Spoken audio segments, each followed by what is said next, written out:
All right, President Donald Trump, Congressman Elijah Cummings sat down this week to talk about the rising cost of prescription drugs, but also Congressman had an opportunity to share with Trump when it comes to some issues dealing with black folks, such as the lies about voter fraud.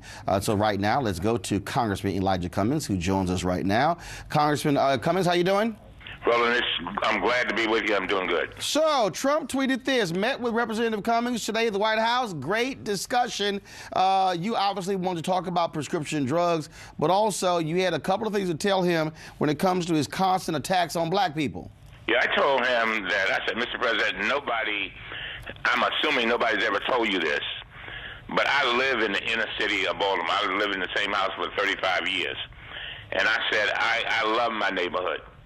And I said, every time you seem to talk about black people and black neighborhoods, you make it sound like we're in some trenches fighting a war. I said, there are a lot of African-American people that are doing great. I mean, we have a lot of struggling people, too, just like any other community. And I said, it is a slap in the face. Every time I hear you say those things, it's upsetting and it's hurting to the people that I represent and my neighborhood for you to do that. And I would appreciate it if you wouldn't do that. And what was his response? He just dropped his head and he says, nobody's ever told me that. Wow. Really? Wow. He said, nobody's ever told me that. I believe him. And these were his exact words, I'll do better. He lives in a bubble.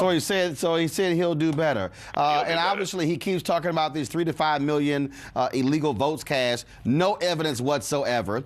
He has yet to apologize to President Barack Obama for spreading the birther lie, that fake news, for 5 years as well. So look, 94% of black women did not vote for him. He has a credibility gap, if you will, in black America. I talked about that too, Roland. I said to him, it is also insulting that you're going to have, and I said all of this most respectfully. I want to be clear on that. I didn't go in with a sword. I just said, look, most respectfully, Mr. President, you've got Vice President Pence, who's about to spend millions of dollars searching for voter fraud that don't even exist. I said, and that really upsets me. I said, my mother, who's 91 years old, saw people as a little girl being harmed and killed trying to register to vote. I said, and it's personal for us when you say things like there's voter fraud, but you don't even deal with voter suppression, which is stopping probably millions of black people, and it's documented from being able to vote in states like Texas. And I said, I don't know whether you're familiar with the North Carolina case where the Fourth Circuit has said that the Republican state legislature surgically went in and figured out how they could stop black people from voting and did it and suppress them. I said, it would be a fraud to have a voter a survey or whatever Vice President Pence is going to do and not deal with voter suppression. And he looked at me and he said, you got a good point there. He wrote some notes down. I had already written 2 letters to him, one to Pence and him, laying all of this out, Roland, and we'll share those letters with you. And I presented him those letters to him also, and I said, you can't do this. It's just not right. The other thing that kind of really got next to me, Roland, is the presidents, and I love our HBCUs, as you well know.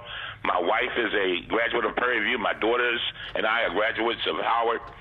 And I said to her, Mr. President, I was glad to see that you met with the presidents of the various black universities. I said, but I looked at the executive order, and I didn't see any money in there.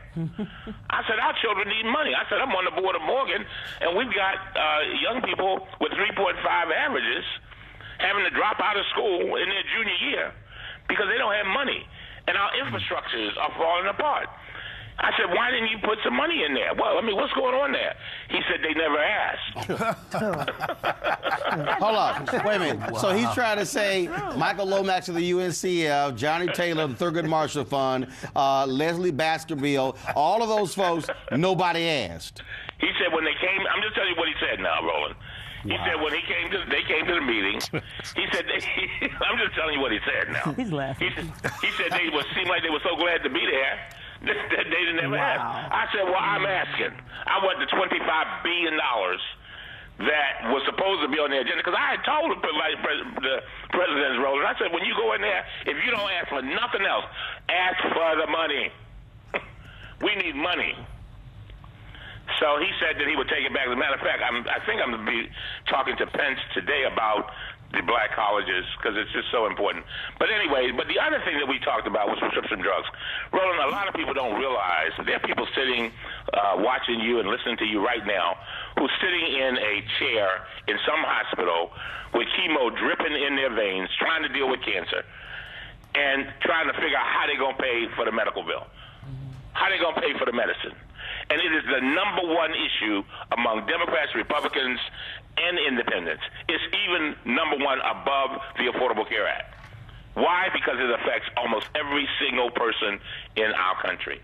And so what we were trying to do is we have a proposal, Congressman Welch of Rhode Island and I have a proposal whereby Medicare will be able to negotiate for the price of prescription drugs from these pharmaceutical companies and basically drop the prices in many instances by half.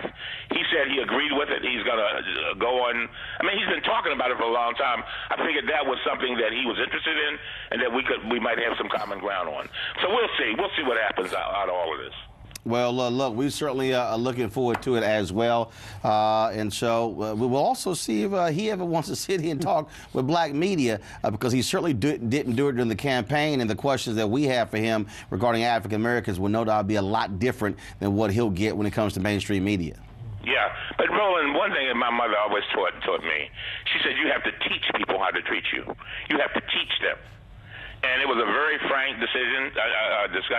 I was so glad that he didn't have Bannon in there. I told him, I said, you the president. Bannon ain't the president.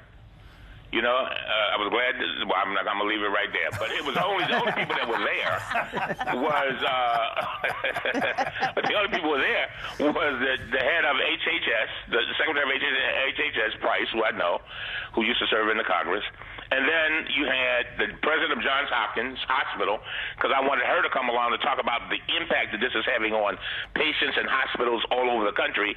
And then Peter Welch, Congressman Welch, and myself, and the president, the five of us. And it was an hour-long discussion. And so I'll keep you abreast. Again, but Roland, a lot of people said, well, why are you going to meet with the president?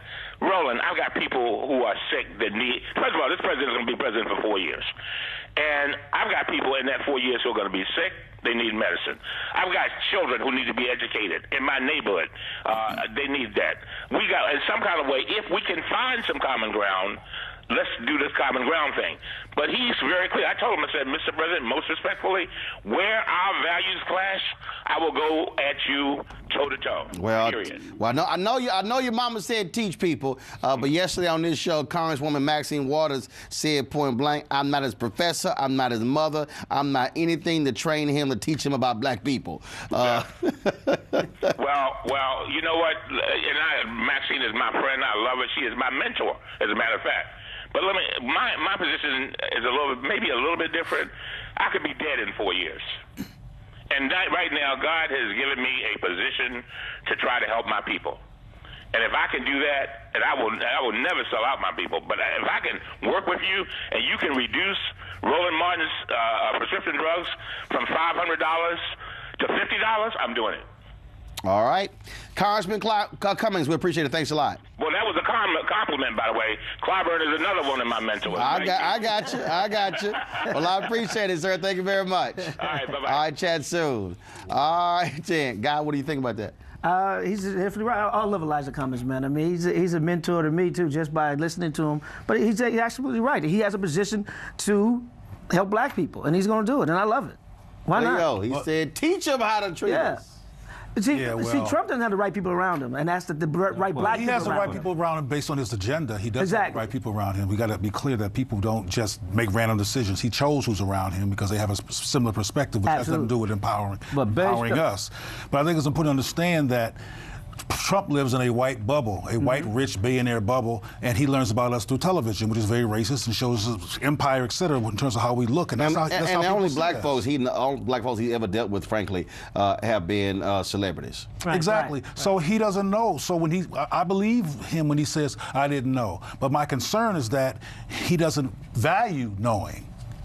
And as a result of him not valuing knowing information that the congressperson gives him, he's not going to change. I believe he knows, and I believe someone told him about that. I believe people, they went and asked for money for these black cops. Of course they did. He's lying. Yeah, they did. I believe he know everything. Yeah, they did. Of course he lies about everything. And in fact, that's two different things. He said that they didn't ask for money.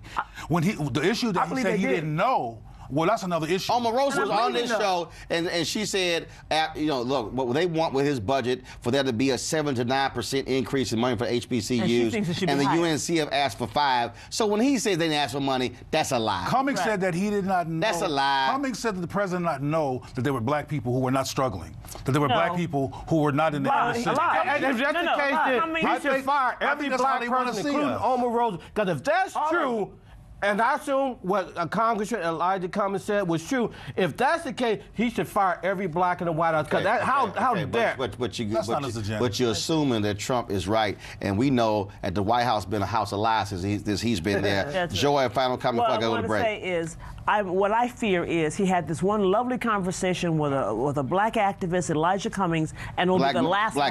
Black congressman who is an activist, who is very vocal.